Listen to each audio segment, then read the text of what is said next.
안녕하세요. 오늘 저희와 함께 깊이 들여다볼 자료는 물맷돌 TV 유튜브 채널의 설교 영상인데요. 설교, 당신은 무엇에 감동을 받습니까? 녹취록 일부를 가지고 이야기 나눠보겠습니다. 네, 안녕하세요. 주제가 아주 흥미롭습니다. 구약 성경 에스라서 1장에 나오는 그 페르시아 왕 고레스의 선포, 그리고 그 엄청난 선포에 대한 유대 민족의 반응이 정말 예상 밖이었다는 거죠. 네, 맞아요.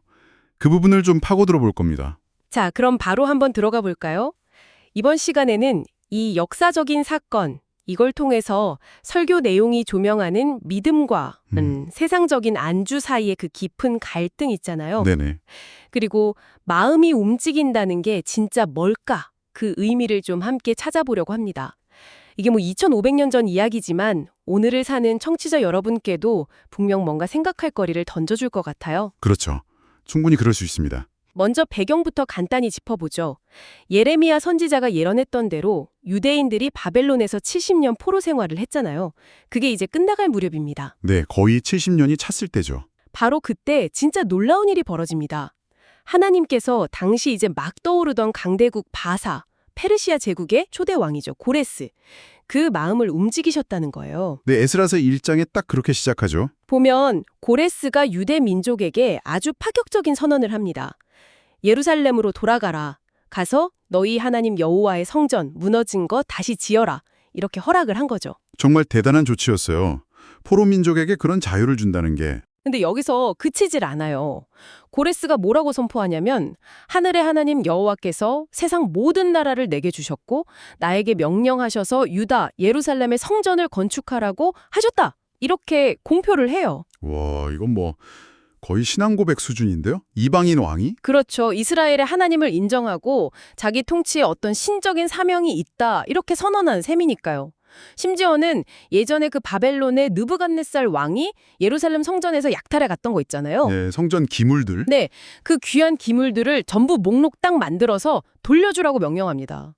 설교에서는 고레스가 직접 창고에서 그 그릇들 꺼내서 유다 지도자한테 넘겨주는 장면까지 묘사하더라고요. 아, 정말 구체적으로 지원을 했군요. 네, 거기다 또 있어요. 바벨론에 남아있는 사람들한테는 돌아가는 사람들 위해서 금, 은, 살림살이 가축 필요한 것들 아낌없이 지원해줘라. 이렇게까지 명합니다. 와, 이건 뭐 그냥 가라고 등 떠미는 수준이 아니라 거의 뭐 레드카펫 깔아주는 느낌인데요? 그니까요. 상상하기 힘든 수준의 호의고 전폭적인 지원 약속이죠. 아니 왕이 이렇게까지 나서는데 포로 생활하던 유대인들 입장에선 얼마나 감격스러웠을까요? 정말 그렇죠. 여기서 이제 설교가 흥미롭게 분석하는 지점이 바로 그겁니다. 아니 어떻게 이방인 왕 고레스가 이런 결정을 내고 심지어 이스라엘의 하나님을 높이는 그런 선포까지 하게 됐을까 하는 거죠. 네, 그게 궁금하죠. 단순히 뭐 고레스가 관대했다거나 아니면 뭐 정치적인 계산만으로는 좀 설명이 부족하다는 거예요. 설교는 이게 하나님의 직접적인 역사하심, 그거랑 더불어서 그 배경에는 다니엘 같은 인물들. 아, 다니엘. 네. 하나님의 뜻을 미리 알고 기도하면서 준비했던 사람들의 역할이 있었다. 이렇게 강조를 합니다. 아, 다니엘이 그 70년 예언을 알고 있었잖아요. 그렇죠. 예레미야서를 통해서 70년 포로 기간이 끝나간다는 걸 이미 알고 있었고 그래서 예루살렘 향해서 창문 열어놓고 매일 기도하면서 이날을 기다렸다는 거 아닙니까? 네, 그렇죠. 설교에서는 다니엘의 이런 기도가 결국 하나님의 때를 딱 준비하고 결국 고레스의 마음을 움직여서 이 역사적인 칙령을 끌어내는데 아주 결정적인 역할을 했다. 이렇게 해석을 하더라고요. 기도가 역사의 물줄기를 바꿨다. 이런 시각이죠. 기도가 역사를 움직였다. 흥미로운 해석이네요. 네, 그리고 또 고레스 자신도 자기가 누리는 이 제국의 권세, 이게 하늘의 하나님, 그러니까 이스라엘의 하나님한테서 왔다. 이걸 어떤 식으로든 깨달았을 거다. 이런 분석도 제시해요. 자기가 받은 복의 근원을 알았다. 그렇죠. 그러니까 이 엄청난 축복의 근원을 알았으니까 그 은혜에 보답하는 마음으로 성전 건축 명령하고 심지어 다른 이방 민족들한테까지 유대인들 도우라고 독려했다는 해석이에요. 약간 자기가 받은 복을 나누려는 마음 같은 거군요. 네, 맞아요. 이 좋은 기회 놓치지 마라. 약간 이런 느낌? 그런 태도였다는 거죠. 자, 왕이 이렇게까지 선포했습니다. 돌아가라. 성전 지어라. 내가 지원하겠다. 여기 남는 사람들도 돕게 하겠다. 청취자 여러분이라면 어떻게 반응하시겠어요? 당연히 짐 싸야죠. 당장. 으스 그렇죠.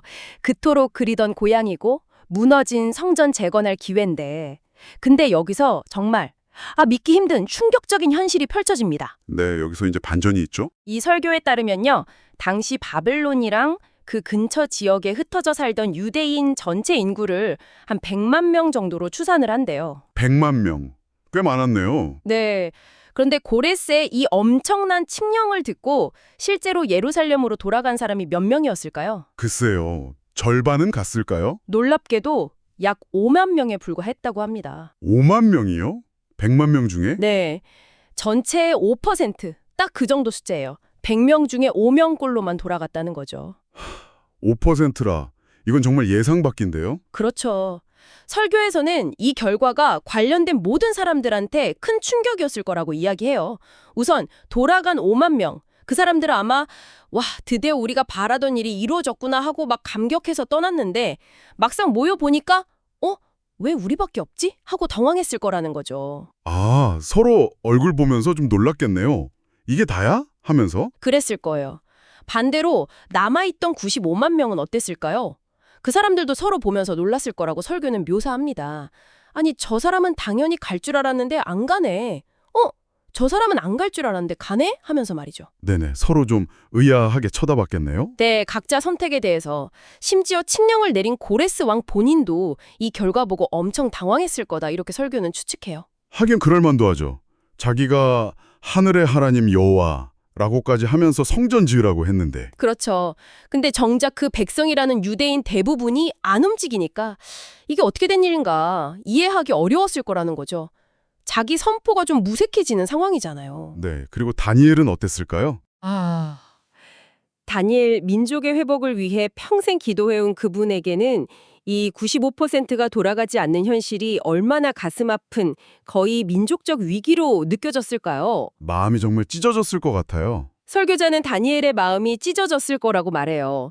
심지어 돕겠다고 나선 이방 민족들조차 아니 저 사람들은 왜 자기들 하나님한테 안 돌아가지 하면서 고개를 갸웃거렸을 정도였다고 하니까 분위기가 짐작이 가죠. 참 아이러니한 상황이네요. 근데 설교는 여기서 중요한 점을 딱 짚습니다. 이 충격적인 결과에 놀라지 않은 유일한 분이 계셨다.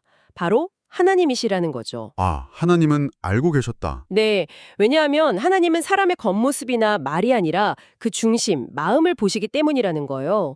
이미 누가 돌아갈 준비가 되어 있고 누가 세상에 발목 잡혀 있는지 다 알고 계셨다는 설명입니다. 그렇군요. 중심을 보시는 하나님. 그렇다면 정말 궁금해지죠. 도대체 왜 95%의 유대인들은 돌아가지 않았을까요? 그토록 바라던 기회가 왔는데 말입니다. 네, 그게 가장 큰 질문이죠. 이 설교는 그 이유를 몇 가지 측면에서 좀 깊이 분석합니다. 첫 번째로 지적하는 게 뭐냐면 70년이라는 시간이 생각보다 훨씬 길었다는 점이에요. 아, 그렇죠. 거의 세 세대가 바뀔 수 있는 시간이니까요. 네, 한 세대가 지나고 또 다른 세대가 태어나서 자란 시간이죠. 그동안 그 사람들이 바벨론 사회에 너무 깊숙이 뿌리를 내려버린 겁니다. 그럴 수 있겠네요. 한번 상상해 보세요. 바벨론에서 태어나 자란 세대에게 예루살렘은 그냥 할아버지한테 들은 옛날 이야기 속 장소일 뿐이에요. 그 사람들한테 현실은 바벨론에서의 사업 기반, 일궈놓은 재산, 익숙한 이웃과 친구들, 사회적 지위 이런 거잖아요. 네, 그게 현실이죠. 이 모든 안정된 삶의 터전을 버리고 폐허가 됐다고 전해 듣는 예루살렘으로 간다. 이건 뭐 엄청난 모험이고 불확실성 그 자체였을 겁니다. 현실적인 계산이 앞설 수밖에 없었겠죠. 하긴, 먹고 사는 문제가 당장 걸려 있으니까요. 두 번째 이유는 영적이나 실질적으로 귀환을 준비하지 못했기 때문이라는 분석이에요. 설교에서 아주 흥미로운 그래프 비유를 쓰더라고요. 그래프 비유요? 어떤 거죠? 만약 70년 포로 생활의 끝을 진짜로 믿고 기다렸다면 적어도 그 절반인 35년쯤부터는 서서히 바벨론에서의 삶을 정리하고 돌아갈 준비를 했어야 한다는 거예요. 아, 미리 준비를 했어야 했다. 네. 예를 들어 바벨론에 더 큰 집을 사거나 사업을 확장하기보다는 재산을 좀 유동성 있게 관리하고 언제든 떠날 수 있도록 준비를 해야 했다는 거죠. 그렇죠. 끝이 온다고 믿었다면 그래야 했겠죠. 하지만 현실은 정반대였다는 지적입니다. 오히려 그 사람들은 바벨론에서의 삶에 더 깊이 투자하고 안주하려고 했다는 거예요. 더 좋은 학위 따고 더 큰 회담 짓고 사업 확장하고 현지인들이랑 더 깊은 관계 맺고 이런 식으로요. 마치 여기가 영원히 살 곳인 것처럼 행동했다는 거네요. 그렇죠. 이게 영적인 준비 부족이랑 딱 연결된다는 분석입니다. 아, 영적인 준비 부족. 설교는 이걸 소돔성 탈출하던 롯의 아내 이야기에 비유해요. 아, 노새 안에 뒤돌아봤던. 네, 천사 손에 이끌려서 몸은 빠져나오고 있었지만 마음이랑 미련은 소돔에 두고 온 재산, 안락한 삶에 묶여 있었기 때문에 결국 뒤를 돌아봤고 소금 기둥이 됐다는 거죠. 네, 그렇죠. 마찬가지로 95%의 유대인들도 몸은 바벨론에 있었지만 그 마음과 영혼이 이미 바벨론의 문화, 가치관, 삶의 방식에 너무 깊이 동화되고 얽매여 버려서 떠날 결단을 못 내렸다는 겁니다. 설교자는 그들의 영혼이 마치 바벨론 땅에 말뚝 박힌 상태였다. 이렇게 표현하더군요. 말뚝 박힌 상태. 와닿는 표현이네요. 돌아갈 마음의 준비, 영적인 준비가 전혀 안 돼 있었다는 뜻이군요. 네, 그렇죠. 설교의 분석을 따라가 보면 남아있던 95%의 사람들에게는 각자 나름대로 그럴듯한 이유 또 변명이 있었을 겁니다.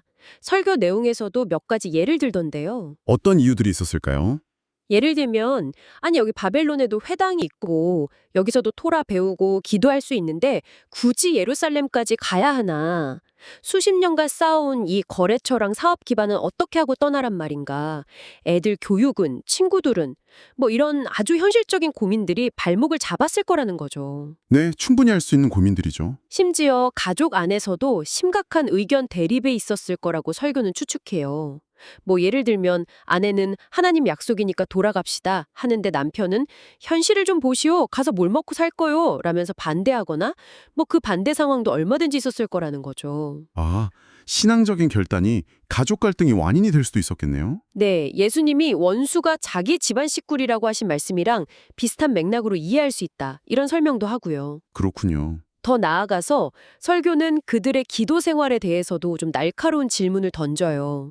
겉으로는 하루 3번 예루살렘 향해서 기도하는 전통을 지켰을지 모르지만 과연 그 기도의 내용, 그 중심이 진짜 예루살렘 성전 회복과 하나님의 나라에 있었을까? 아니면 아니면 그냥 바벨론에서의 성공, 건강, 뭐 자녀 문제 해결 이런 이 땅에서의 웰빙을 구하는 데 더 집중돼 있지는 않았을까 하는 의문을 제기하는 거죠. 아, 기도의 초점이 달랐을 수 있다는 거군요. 네.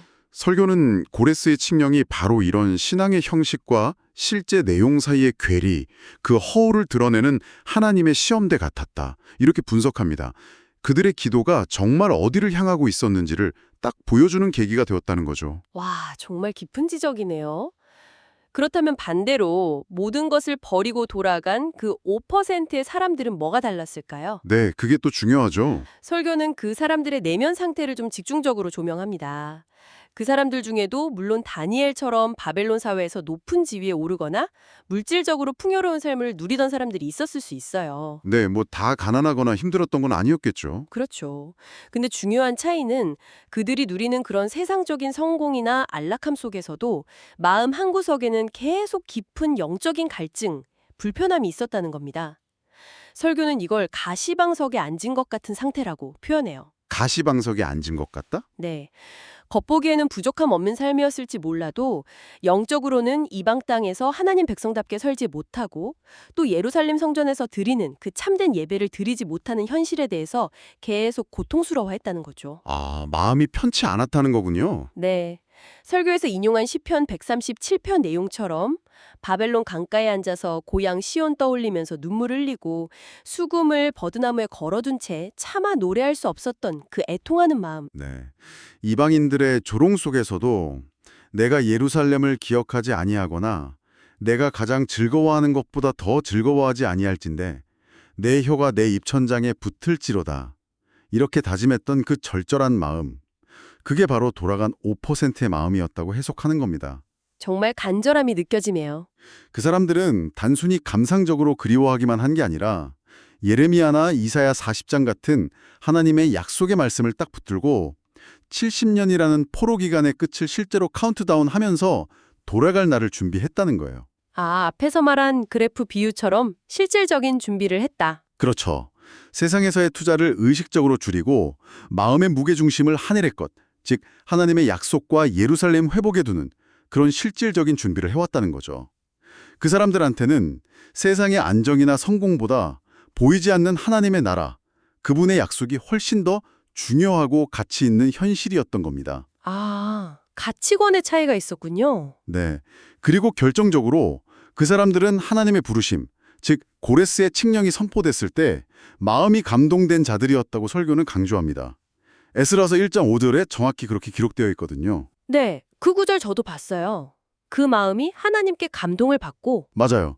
이에 유다와 베냐민 족장들과 제사장들과 레위 사람들과 그 마음이 하나님께 감동을 받고 올라가서 예루살렘의 여호와의 성전을 건축하고자 하는 자가 다 일어나니, 여기서 감동을 받았다는 게 단순히 감정적으로 울컥했다 이게 아니라 하나님의 부르심에 즉각적으로 순종하고 행동할 준비가 되어 있었음을 의미한다. 이런 분석입니다. 아, 준비된 마음에 하나님의 감동이 임했다. 그렇죠. 결국 돌아가고 남는 것은 물리적인 환경이나 조건의 문제가 아니었다는 겁니다.